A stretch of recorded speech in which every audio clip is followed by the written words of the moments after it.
À la veille du sommet extraordinaire des chefs d'État de l'OCI à Jeddah, les ministres des Affaires étrangères de l'organisation ont bouclé leurs travaux. Il a été largement question de notre pays. L'OCI nous réaffirme son soutien et enverra très prochainement un émissaire pour évaluer la situation et les besoins du Mali. Nous sommes en hivernage et il devient de plus en plus dangereux de circuler à Bamako après la pluie. Et pour cause, malgré les 6 milliards de francs CFA investis dans le curage des caniveaux par l'État, la plupart sont obstrués car les populations y déversent leurs ordures. Le dossier de la rédaction dans ce journal. Nous sommes mercredi 15 août, 27e jour du mois de Ramadan. Madame, Monsieur, bonsoir et bienvenue dans ce journal. En ce mercredi, le Conseil des ministres s'est réuni en session ordinaire à la primature. Avec moi sur ce plateau, Ibrahima Djambélé. Bonsoir Ibrahima. Bonsoir, Ndeye Sissoko. Le Premier ministre Cheikh Modibo Diarra a présidé le Conseil des ministres qui a adopté des projets de texte. Tout à fait. Nous commencerons par le chapitre des mesures législatives. Sur présentation du ministre de la fonction publique, de la gouvernance et des réformes administratives et politiques, le Conseil des ministres a adopté un projet de loi portant prorogation du mandat des conseillers nationaux.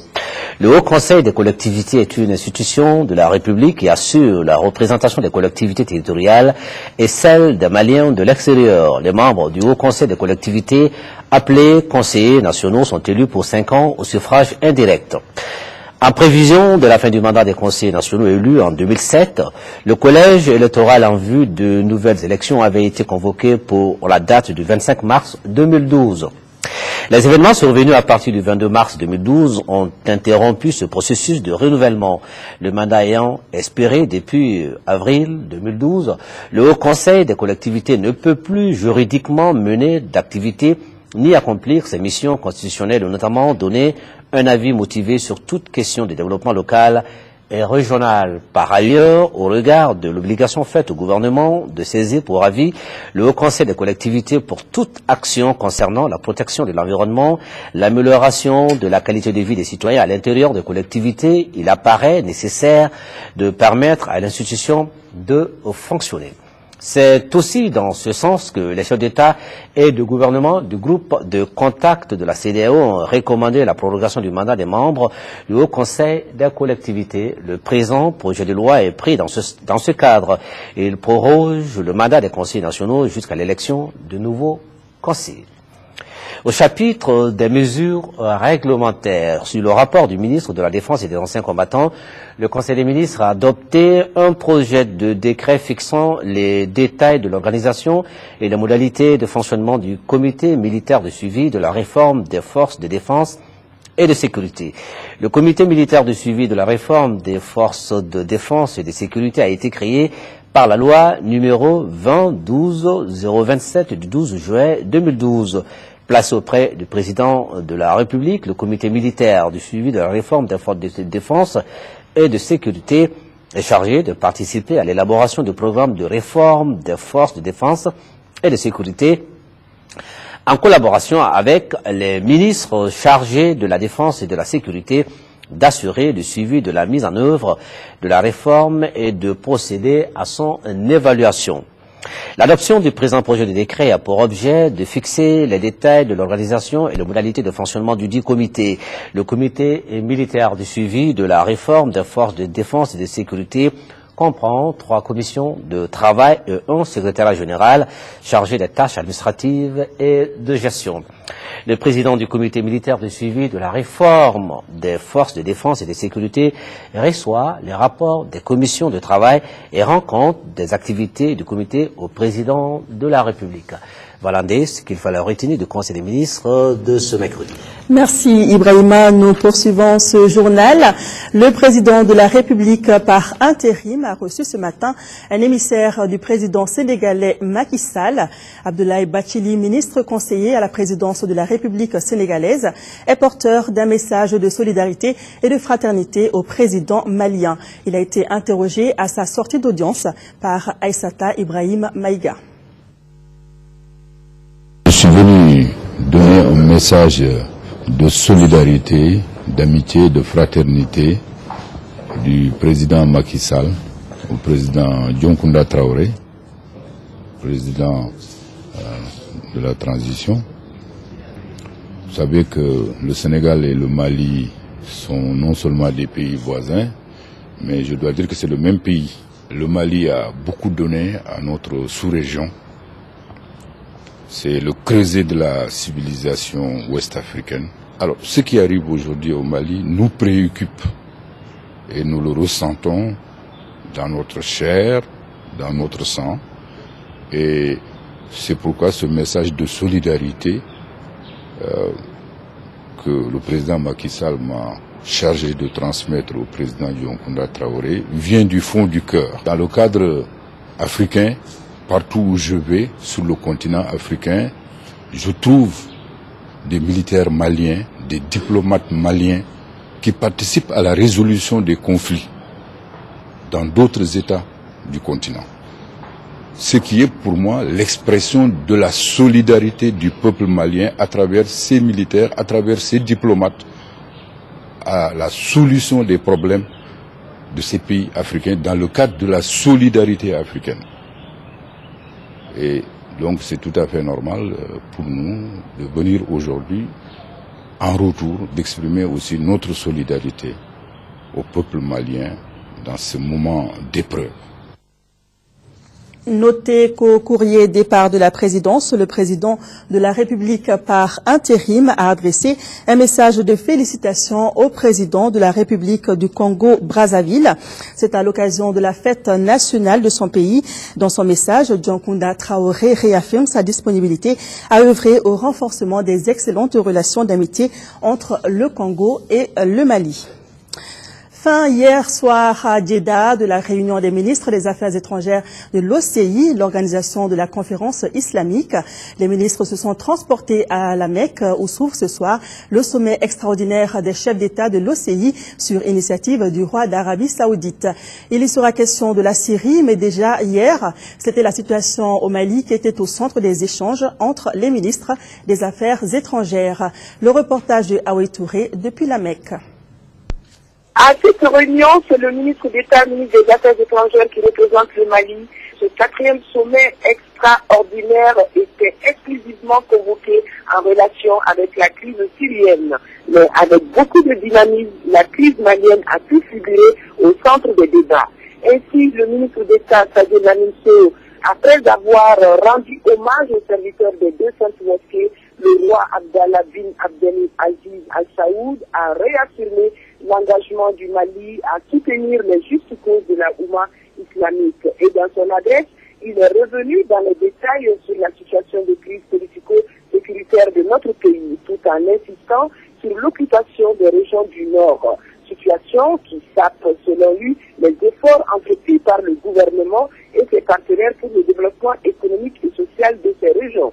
La réunion a décidé de faire un projet de résolution qui sera soumis à la conférence des chefs d'État, et cette résolution réitère la position des principes de l'OCI en faveur de la préservation de l'intégrité territoriale, de l'unité et de la souveraineté de la République du Mali. Cette résolution encourage aussi la négation de la CEDEAO, des pays du champ, de l'Union africaine et des Nations unies.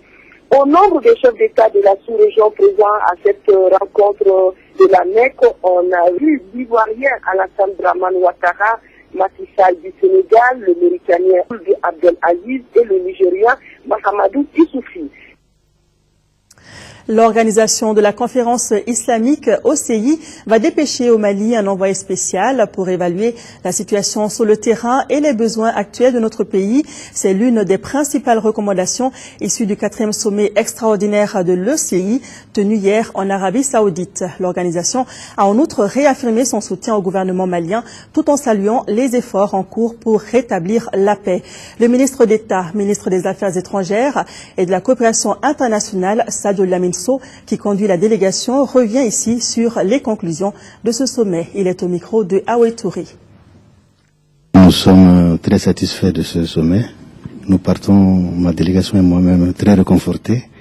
Et non seulement nous avons pu faire inscrire à l'ordre du jour l'examen de la situation dans notre pays, mais en plus nous avons pu obtenir une résolution de l'OCI qui réaffirme son soutien au gouvernement, qui réaffirme la souveraineté de notre territoire indivisible et qui réaffirme également que nous sommes en droit de nous défendre, ce que nous allons faire avec tous les moyens dont nous disposons. Évidemment, j'ai salué au nom du président de la République et au nom du Premier ministre, ainsi qu'au nom de tout le gouvernement, et tous les efforts faits par le serviteur des deux saintes mosquées, ainsi que tous les efforts déployés par l'OCI en faveur de notre pays. Et d'ailleurs, une résolution recommande au secrétariat général de dépêcher au Mali un envoyé spécial pour suivre de près l'évolution de la situation. En marge de ce sommet, vous avez rencontré des chefs d'État. Peut-on savoir de quoi il a été question? Oui, effectivement, j'ai rencontré beaucoup de chefs d'État, toujours dans le cadre de la situation de notre pays. Je me suis entretenu avec le président Alassane Ouattara, avec le président Macky Sall, avec le président Alpha Condé, avec le président Ali Bongo, avec le président Mamadou Issoufou du Niger. Tous m'ont réaffirmé leur volonté, la volonté de la CEDEAO d'accompagner le Mali dans cette épreuve extrêmement difficile. Retour au Mali, le village de Sotoli, dans la commune de Diogar, dispose désormais d'un forage. L'œuvre est de Oxfam Grande-Bretagne, une ONG humanitaire. D'un coût de plus de 14 millions de francs CFA, le forage permettra aux habitants de la commune d'avoir accès à l'eau potable. Envoyés spéciaux sur place, Adama Tangara et Aruna Diara. Les habitants de la commune de Diogar, plus particulièrement les élèves du village de Sotoli, doivent être comblés. Cette localité, située à une trentaine de kilomètres de Kati, vient de se voir dotée d'un forage d'eau de 55,14 mètres de profondeur pour un débit de 0,600 mètres cubes. D'un coût de plus de 14 millions de francs CFA, ce forage est l'œuvre de Oxfam Grande-Bretagne, une ONG humanitaire dont les actions sont axées sur les services essentiels, santé, éducation, urgence et droits humains. Ce forage dans l'école de Sotoli, c'est pour venir en aide aux enfants, parce que question d'hygiène, qui parle d'éducation, parle d'hygiène, parle de santé, et la santé ne peut pas aller sans l'eau à l'école, et aussi pour l'assainissement de l'école. Cette action est vivement appréciée par les populations de la commune de Diogar. Vraiment, l'école là, vraiment, il n'y a pas l'eau potable. Je n'ai que saluer les femmes avec la population et donner un conseil avec la communauté pour bien gérer cette pompe-là. Il faut souhaiter que ce forage fera tache d'huile car elle concerne un axe capital pour le développement de l'éducation. Élan de solidarité envers les populations du nord du Mali. Elles ont reçu de nombreux dons cette semaine. C'est l'essentiel des brèves nationales commentées par Alpha Maïga. Plus de 2 millions de francs CFA, c'est le montant en espèces que les Maliens en Zambie ont remis au président du Haut Conseil islamique pour les populations du nord du Mali. Ensuite, c'est au tour de la communauté malienne de Vitry en France de mettre la main à la poche. 600 000 francs CFA, c'est le montant remis à Mahamoud Diko, président du Haut Conseil islamique pour la même cause. Autre geste, même lieu, les Maliens vivant à Barcelone et à Bilbao en Espagne qui se manifestent. La contribution remise aux responsables de l'institution est estimée à 1 400 000 francs CFA. Des céréales, de l'huile, du lait, du sucre, de la farine, des nattes, c'est le lot de matériel remis au Coren pour un coût de plus de 12 millions de francs CFA. Le geste vient de l'ONG Endamali. Un geste pour les besoins des femmes, des enfants déplacés dans les différentes régions et dans les pays voisins. Élan de solidarité toujours en ce mois de Ramadan qui tire vers sa fin. L'ONG Santé pour le développement qui vole au secours des populations déplacées du nord du Mali à Bamako. En se manifestant, l'ONG a offert 2 tonnes de produits alimentaires aux populations en détresse. 1 million de francs CFA, c'est la valeur de l'appui de l'Union des associations des artistes, des producteurs et des éditeurs du Mali aux populations déplacées du nord à Bamako. Le don est composé de pain et de boissons. Morila SA est à la recherche d'une 3e certification. La société sera ainsi reconnue pour sa gestion efficace en matière d'environnement. Pour bien se préparer avant l'arrivée des auditeurs internationaux, la mine a mis en compétition ses départements et ses sous-traitants. Le concours portait naturellement sur l'environnement. La remise des prix a eu lieu en présence de Sidi Djourté. Ce concours environnemental lancé du 1er au 31 juillet 2012 par la Société des mines d'or de Morila SA a mis en compétition plusieurs départements de Morila et des sociétés sous-traitantes. Les critères d'évaluation énumérés pour départager les postulants concernent la gestion des déchets, l'inspection environnementale, la mise en jour de la documentation ou les procédures de gestion. Les résultats proclamés ont permis de distinguer Opération Énergie Morila, 3e ex-aequo, avec Vigo Énergie. La 2e place est revenue à la métallurgie et la 1re place à la société Mars. Cette compétition environnementale s'inscrit en droite ligne de la politique nationale de la protection de l'environnement. Donc ça, c'est la première signification.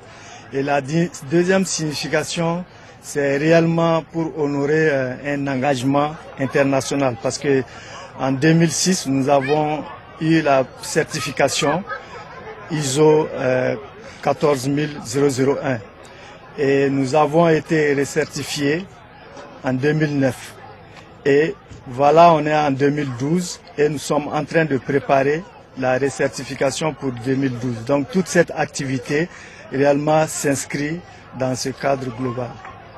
Pour mieux informer, sensibiliser et éduquer la population sur les bienfaits de la protection de l'environnement, les organisateurs ont initié des sketchs entre les communes de Sanso, Domba et Morila. À travers les sketchs présentés par les enfants des villages, cette culture de la protection de l'environnement est en train de s'enraciner. Et les tout petits nous ont vraiment appris beaucoup de choses. On vient de distribuer beaucoup de matériel sanitaire. Ainsi, l'organisation de cette compétition de la campagne environnementale édition 2012 de Morila SA va permettre aux responsables de la Société des mines d'or de relever les défis de la protection de l'environnement. Actualité internationale, en Syrie, les insurgés multiplient les attaques à Damas, touchant ainsi le bâtiment d'état-major de l'armée. L'armée fidèle à Bachar el-Assad continue de bombarder la ville d'Alep.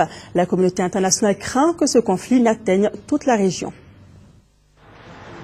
Les rebelles syriens ont revendiqué l'attentat qui a touché mercredi un bâtiment de l'armée au centre de Damas. Une réunion d'officiers de l'état-major était visée dans cette attaque qui a fait plusieurs blessés. Une bombe collée à une citerne de mazout serait à l'origine de l'explosion. Cette opération montre que les rebelles sont bien informés et peuvent mener des actions audacieuses au cœur de la capitale. Mais le gros des combats se déroule toujours à Alep, où l'armée, appuyée par des hélicoptères, continue de bombarder plusieurs quartiers de la ville. Les blessés prennent toujours le chemin de la Turquie pour se faire soigner. Nous avons beaucoup de morts et de blessés. Mais nous avons réussi à riposter et à tuer de nombreux soldats syriens. Ils nous ont attaqués à Bab el-Awar, mais nous avons détruit plusieurs tentes. Alors que les États-Unis évoquent de plus en plus l'idée d'une zone d'exclusion aérienne sur la Syrie, la Turquie a débuté mardi de grandes manœuvres à la frontière où elle a déployé des lance-missiles et des chars. Une régionalisation du conflit est désormais à craindre. Le secrétaire d'État américain à la Défense accuse Téhéran d'être de plus en plus actif en Syrie. L'Iran joue un rôle de plus en plus important en Syrie de plusieurs façons. Non seulement par la présence de gardiens de la révolution, mais aussi en termes d'assistance technique, d'entraînement militaire. Ils sont en train de former des milices sur le sol syrien. De son côté, l'organisation de la coopération islamique, réunie en Arabie Saoudite, s'orientait vers une suspension de la Syrie, accentuant un peu plus l'isolement du régime de Damas. Sur le continent, 7 personnes ont trouvé la mort et plusieurs autres ont été blessées hier mardi suite aux inondations qui ont été provoquées dans la capitale sénégalaise et dans la banlieue par les fortes pluies. Les populations tentent de lutter comme elles peuvent contre les eaux qui ont envahi leurs maisons. Dans ce quartier populaire de la périphérie de Dakar, 6 personnes ont été prises au piège quand en pleine nuit, le mur a écrasé leur baraque de bois. Seules quelques photos rappellent les heures d'avant la tragédie. Le mur qui bordait les baraquements n'a pas résisté aux pluies diluviennes qui se sont abattues ces derniers jours sur la capitale sénégalaise. J'ai d'abord trouvé 3 corps de femmes. Puis j'ai continué les recherches. Je suis tombé sur les autres corps, dont celui d'un garçon de 16 ans et d'une femme qui avait 25 ans. Elle était enceinte de 6 mois. Ces pluies torrentielles ont également bloqué la plupart des grands axes routiers. Même l'autoroute à péage a été coupée. Dans la commune de Dalifort, les eaux ont envahi les maisons. Les habitants sont piégés et se battent avec des moyens dérisoires, cernés par les eaux. Nos chambres sont sous les eaux. Je suis obligée de faire la cuisine dans ces conditions. Voyez l'état des enfants. Nous sommes fatigués. L'État doit décréter un état d'urgence. Là, les ministres sont en vacances et puis on nous laisse là, nous en laisse. C'est un peu partout, en banlieue, c'est un peu partout il y a de l'eau. La situation est identique dans les quartiers de Grand Médine et de Grand Yoff. Au total, 9 personnes sont mortes à Dakar et des centaines de familles sont sans abri. L'Agence nationale de la météo annonce d'autres pluies pour les jours à venir. Revenons au Mali où c'est aussi la période d'hivernage. Circuler à Bamako après la pluie devient de plus en plus un véritable danger. Certaines voies principales sont quasi impraticables. La raison, la plupart des caniveaux existants sont obstrués à cause des comportements de l'homme. Les pratiques au quotidien sont de déverser les ordures de toutes sortes dans les caniveaux ou autres collecteurs. La situation se compliquant en cette période d'hivernage, bienvenue aux inondations.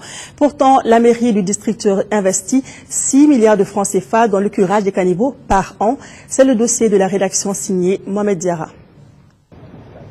Voici à quoi ressemble Bamako et ses environs pendant la période hivernale. Un véritable cauchemar non seulement pour la population riveraine, mais aussi et surtout pour les usagers de la route. Impossible d'emprunter certaines voies publiques ou marcher dans certains carrés qui sont envahis par les eaux. Quand il pleut, aucun véhicule ne peut passer sur le pont. Oui. Pas de motocyclistes, rien. Rien ne peut passer. Le pont étant obstrué par les saletés charriées par l'eau, donc l'eau passe sur le pont. Elle suit la rue goudronnée là. Ça devient son lit. Et ce qui fait que ça monte même à 100 mètres du pont. Les chiffres au plan national avancés par la Direction nationale de la protection civile sont effarants. Cette année, nous avons eu à intervenir sur certains cas d'inondation. Le 14 mai 2012 à Banamba, où plusieurs maisons ont été effondrées, il n'y a pas eu de perte en vie humaine. Le 4 juillet 2012 à Dourou, commune de Barassara, cercle de Banyangara, dégâts matériels très importants, 80 maisons ont été touchées, pas de perte en vie humaine. Le 9 juillet, un pont à Kabbalah a été submergé, là-bas aussi il n'y a pas de perte en vie humaine. Le 11 juillet à Yirimadio, où 15 familles ont été inondées. Le 20 juillet à Guémou, commune de Djema, dégâts matériels très importants, et nous déplorons un mort. Et pourtant, les principales causes des inondations sont connues de tous. À la base, l'incivisme de la population. Nombreux sont les habitants de la capitale qui déversent les ordures dans les caniveaux et les collecteurs. Conséquence, ces canaux de drainage des eaux sont bouchés et bonjour alors les dégâts.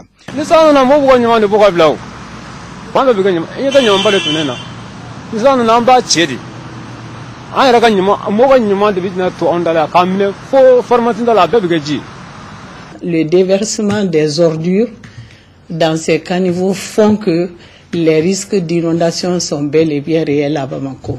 Et ça là, c'est plein de saleté au fond. Plein de saleté, c'est là, ça ne peut pas aller parce que ça se bloque là-bas. Là. Je ne sais pas si vous pouvez voir sous le pont.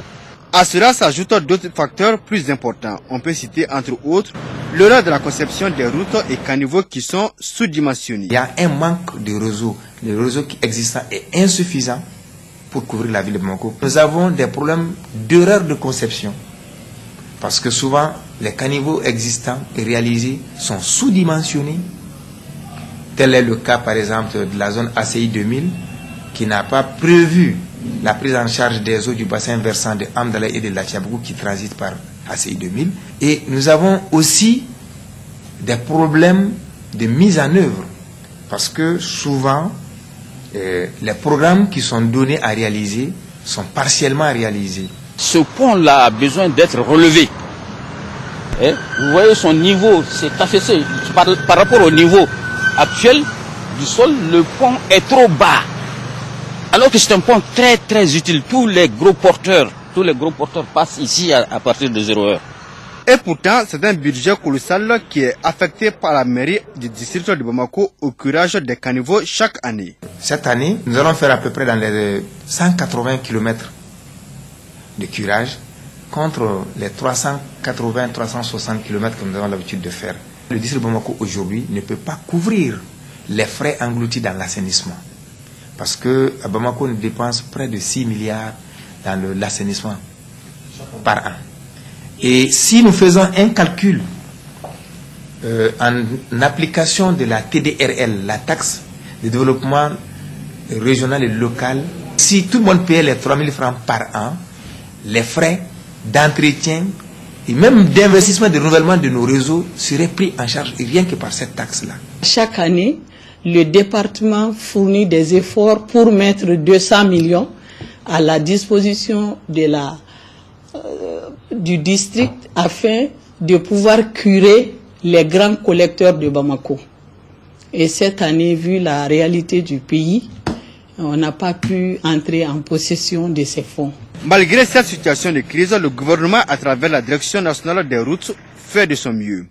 Comme par le passé, un chronogramme a été établi cette année pour le curage des caniveaux qui sont au bord des voies principales de la capitale. Il est exécuté par l'AGEROUTE. Le réseau classé qui est si vous voulez, qui nous concerne en priorité. Ça a commencé, on suit ça de très près afin qu'il y ait beaucoup moins de désagréments au niveau des usagers et aussi des riverains. Vous voyez, on est ici des caniveaux, mais j'avoue, on a intervenu il n'y a pas une semaine encore. Mais il y a un peu l'incivisme, les gens se viennent jeter des ordures, certains viennent nous déranger un peu dans le déroulement de nos travaux. Un problème connu est à moitié résolu, dit l'adage. Alors, la solution aux inondations de la capitale exige un changement de comportement de la population. Face donc à l'ampleur de la situation, les messages des services techniques sont clairs. Les mesures préventives sont simples. C'est d'abord le curage des caniveaux, des collecteurs et des fossés.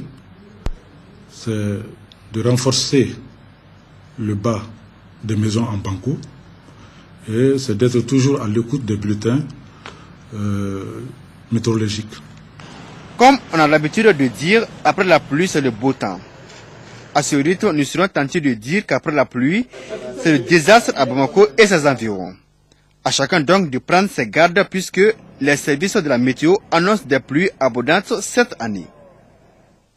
Voilà, en tout cas, en cas de forte pluie, soyez très prudents. Le commissariat de police du 10e arrondissement vient d'arrêter 4 malfrats. Suite à de nombreuses plaintes, le commissariat, aidé par les populations victimes, a pu donc arrêter 4 des 11 malfrats qui volaient des motos et les remettaient sur le marché avec la complicité des revendeurs de motos. Thiemoko Konaté est allé voir. Suite aux nombreuses agressions portées sur les citoyens dans la zone aéroportière et les quartiers de la périphérie, de nombreuses victimes ont déposé des plaintes au commissariat du 10e arrondissement, ce qui a motivé l'intensification de la patrouille par les hommes du commissaire Adama Baradji. Résultat, l'arrestation de 4 malfrats. Le premier, nommé Mamadou Keita, après sa mise hors d'état de nuire dans la nuit du 6 au 7 août au niveau des Halles de Bamako, a dénoncé les 3 autres compagnons. Il s'agit de Sekou Koulibaly, Issa Siribé et Mokhtar Togo. Ces agresseurs de grands chemins font partie d'une bande de 11 malfrats, tous spécialisés dans le vol, à main armée et dans le braquage.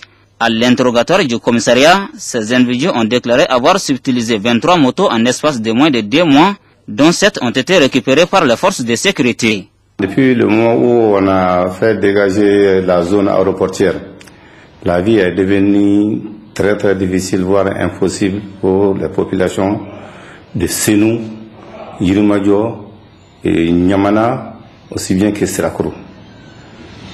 Ça, c'est de jour comme de nuit. Les motocyclistes, ils sont braqués, on tire sur eux pour les déposséder de leur engin. Même les gens qui ont leur chantier dans le secteur de Sirakoro, le secteur de Sénou, de Banankoro, Même pour aller visiter leur chantier pendant le jour, ils ont des inquiétudes. Suivant les instructions permanentes de notre hiérarchie, nous avons organisé des patrouilles. Pour faciliter l'exécution des missions de sécurité assignées à la police, les commissaires sollicitent le concours de la population. En attendant l'arrestation des autres éléments de la bande et leurs complices, ces 4 vont méditer sur leur sort à la prison centrale de Bamako. Cette arrestation met fin à cette édition. Merci à vous de l'avoir suivi. Demain, retrouvez Amara Malé Diallo à 10h, Nyanya Loutraoré à 13h. Quant à moi, je vous retrouve demain soir. Merci de votre fidélité et merci de rester de cœur et d'action avec nos compatriotes des régions du Nord qui vivent sous occupation. Merci.